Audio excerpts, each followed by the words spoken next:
And that's what this is all about here now. By the way, we have now Jimmy Page we're going to be talking to, because Jimmy, you were with us here on the programme 6 months ago when you brought out the first 3 Led Zeppelin albums, and now this weekend it's the big middle 2, as I mentioned. In other words, albums 4 and 5. So what is next? I mean, are you getting down to work now on the final 4, if you like, from Physical Graffiti onwards? Well, you see, what happened here, Dave, is that I tackled all of the albums all in one long, one epic journey, if you like, and I had to make sure that when the first 3 albums were released, that everything was completed all the way through to Coda. So everything really, Coda was the last album of Led Zeppelin. So everything had to have the same amount of attention all the way through. So it was totally balanced, if you like, and the same attention to each album. And the same with 4 and 5 as what there was with Led Zeppelin II and Led Zeppelin III.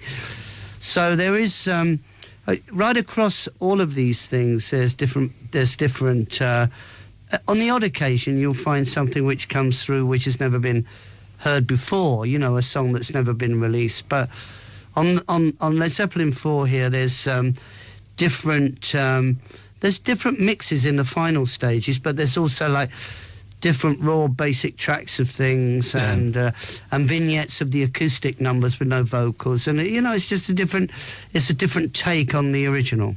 Okay, do you find in some ways when you look back, Jimmy, at the actual first time recording, i.e. Led Zeppelin IV, that it really does represent the band's personal and probably artistic peak? I think what it is, it's such a concentrated, it's a real concentrated effort. The only other time, the first album was a concentrated effort, even though, you know, it was one studio and pretty much one studio, and we were getting in there whenever we could, and it took 36 hours or so to complete the overall project. But here in Led Zeppelin IV, there's a new element that comes into the equation, and that's Headley Grange. And Headley Grange was a house in the country in Hampshire over here in England, and it had been used as a rehearsal location for other bands. No one had recorded there, but you could actually stay there. And I thought it would be a really good idea to get, you know, that everyone committed to the idea of going into this place, eating, sleeping, and then just making music and having a recording truck, which actually was a Rolling Stones mobile truck, to actually document the whole process. And everybody plays on this album so honestly and with such conviction. I presume the answer is 100% yes, that the recording environment at Headley Grange brought out, quite simply, the very best in the band. Well, it was conducive to actually work, and I mean, it did work. It worked as an idea, but it also as a work ethic of going in there and let's see what can be done. And there's extremes that go on there, like extremes of Levy song, Levy breaks through to the sort of caressing quality of Going to California. I mean, it really encapsulates the band really, really working very well at that point of time. It really does. But also, do you think Led Zeppelin 3 allowed you and allowed your fans to realise the other side of Led Zeppelin, if you like, to take 4 and 5 to blues and jazz and folk and country and funk and even reggae? I mean, like, they're both on funk and reggae are on House of the Holy. Yeah. Do you think it allowed you to do that? And you were extremely happy that regardless of what people might have said reviewing the albums, the fans were prepared to listen with open ears and go with Led Zeppelin, and it didn't just have to be blues-based rock. Well, no, I think what it was with Led Zeppelin was that the fans got it really early. Yeah. Certainly by the time we did the third album, exactly what it was. What was going to happen, that each album was going to be different from the one beforehand, sometimes quite radically different. And that's right. That's what we should have done, because we had the musical ability to be able to take things in all different directions, and you know, that's what we should have done. But we were doing that, and because we weren't locked into a singles market where you'd have to keep doing singles, we could just keep expanding the whole musical horizons with albums. And the bit about the singles, and the bit about no name on the cover of the album, I mean, the guys sat you down and said, look, you're a huge band, one of the biggest in the world, this is career suicide, you cannot do this. You were the one, more or less, saying, I'm doing this, get lost. Well, it was Ahmet Ertegun who said, I remember him actually saying that's professional suicide to be touring without having an album out. Well, I mean, he was actually thinking sort of 43 years ahead of time, really, because it would be now. Yeah. Because it'd be all over the internet. But in that day, no, we were just sticking out for wanting to do this thing with no information on the album and let the music, because we knew that the music that was inside this Led Zeppelin IV on the vinyl or whatever it was then, you know, that it was going to really, really blow people's minds and, you know, blow things apart. So, yeah, it was worth sticking to what you really wanted. Yeah, and also you could cut out the middleman if you like. You didn't have to do any press, really. You didn't have to do any interviews or such. You didn't put the name, as I say, on the album cover, anything like that. You went directly to the fans and you trusted the fans. Dave, you got it spot on the nail, because all we had to do in those days was just record music and go out and play. And you know, you didn't get caught up in like making videos and this, that and the other. No, that's all you had to do. Or going on chat shows and doing a little bit of music. It was not that. We were going out and playing to the sort of faithful who were buying your records. So it was a good exchange and it all worked, yeah. Okay, well, look, I played a bit of Black Dog. Let's just play a tiny bit of rock and roll. Soul is the song, that is Led Zeppelin, that's the second one. Now listen, Jimmy, the album starts off with two classic rock statements, but then it goes into a different thing altogether. The only time anybody has ever shared vocals on a Led Zeppelin track, which is the late Sandy Denny. Yes. The Battle of Evermore, it's very intense and atmospheric. How does a song like that come about?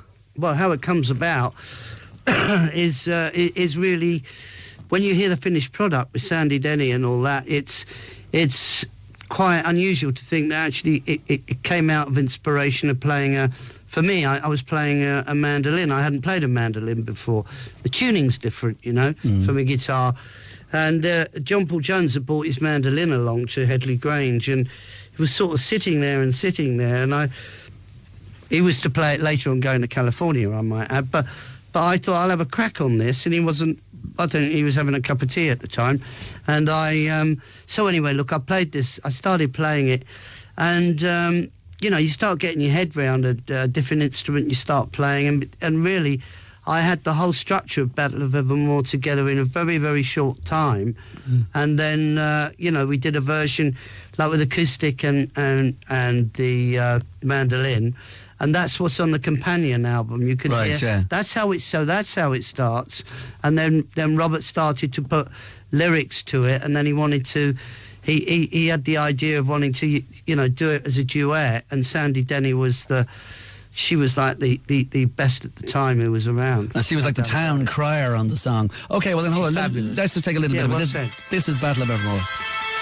That intro you've just heard there is, of course, the intro to one of the most famous songs in the history of music, let alone rock music or pop music or whatever. It's an ultimate rock and roll moment. Let's just take a look here, Jimmy. Stairway to Heaven.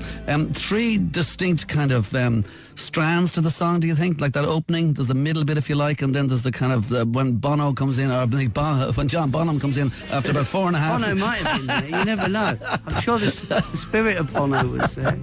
Okay, when John Bonham comes in at about 4.5 minutes, then he adds the rhythmic element, and off you go to the calm refrain, the a cappella end, etc. So is that the way you had it together, or was it just was it just pieces you had? No. I mean, I don't really like talking about these things because it all gets really distorted, and you get sound bites that come around the wrong way. But what I can say is that I had sections that I was going to mould together into this thing, and that's what I did. And I had to, you know, I routined it with the band, and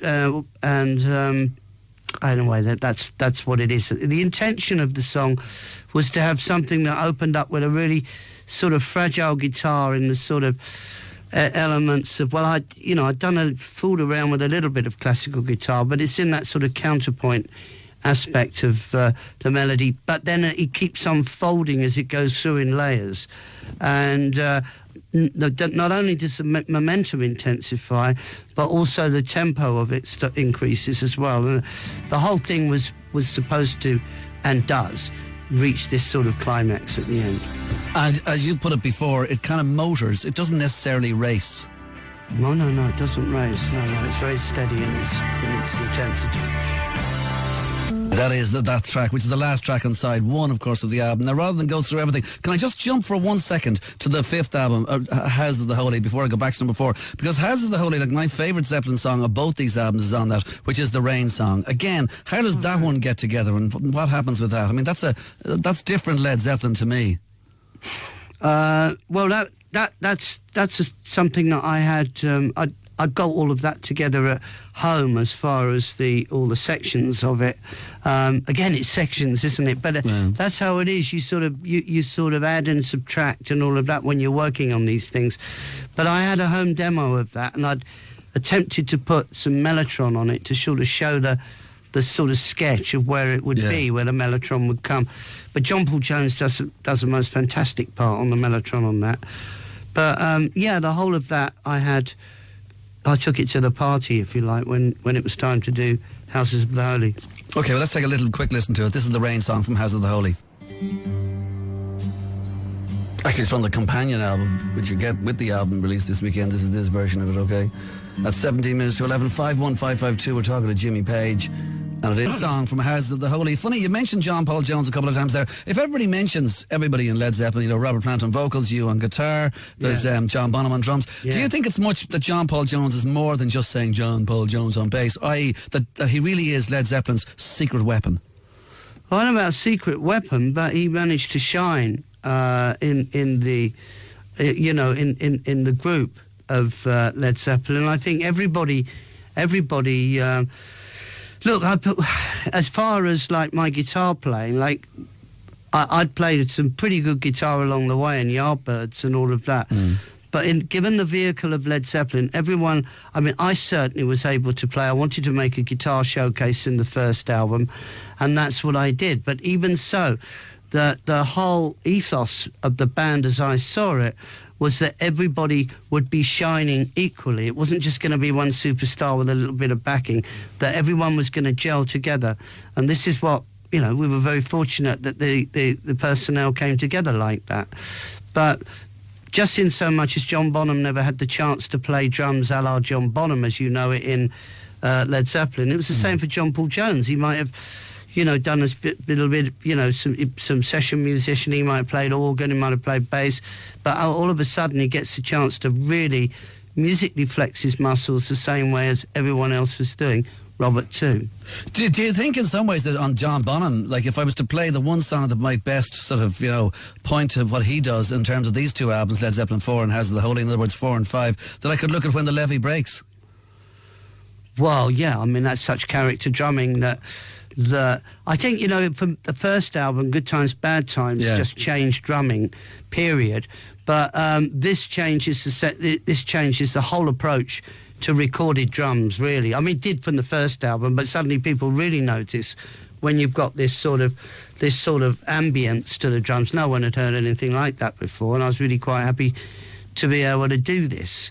Do you know what I mean? But his playing was just such wonderful character playing that it's not surprised me when people say, well, it was like, hip-hop was really rooted to that drumming. Well, fair enough. It was inspired, his playing would inspire a whole multiple generations of drummers and players and people who enjoy music. Let's take a quick listen then to John Bonham on When the Levee Breaks. There you go, When the Levee Breaks, that is John Bonham. Finally, Jimmy, just with these two albums, the next ones are going to come in good time. But just, you have other stuff out there too. You have your own book out there too, which was out before in some ways. Your autobiography is quite different to a lot of people. It does tell the whole story brilliantly, but it tells it mostly in pictures. It is. It's basically an autobiography in photographs. So it goes back to when I'm 13, and then bands and groups and all people will know this, when they've sort of play with a few mates and that in people's front rooms or in their garage. It's got these sort of photographs, all pre-Beatles, and then it goes on all the way through. Session musician, Yardbirds, Led Zeppelin, The Firm with Paul Rodgers, and it goes through all these different incarnations. Yeah. And you see the sort of fashions changing, and the guitars pretty much. Yeah, the Gibson Les Paul standard. That last bit, that's there from the word go. Yeah, Six-String Maniac. Yeah, indeed. Well, listen, Jimmy, thank you very much indeed for talking to us, and we look forward to the next bunch of albums after these two. Thanks very much, Jimmy. Thanks, Dave. And I must say, that when you said about Sandy Denny and the Town Crier, that was flipping great analogy, man. That was fantastic. Thank you very much, Jimmy. Cheers. Good luck. Thank Take it you. easy. Thanks. Okay, bye. bye-bye. Bye. Bye.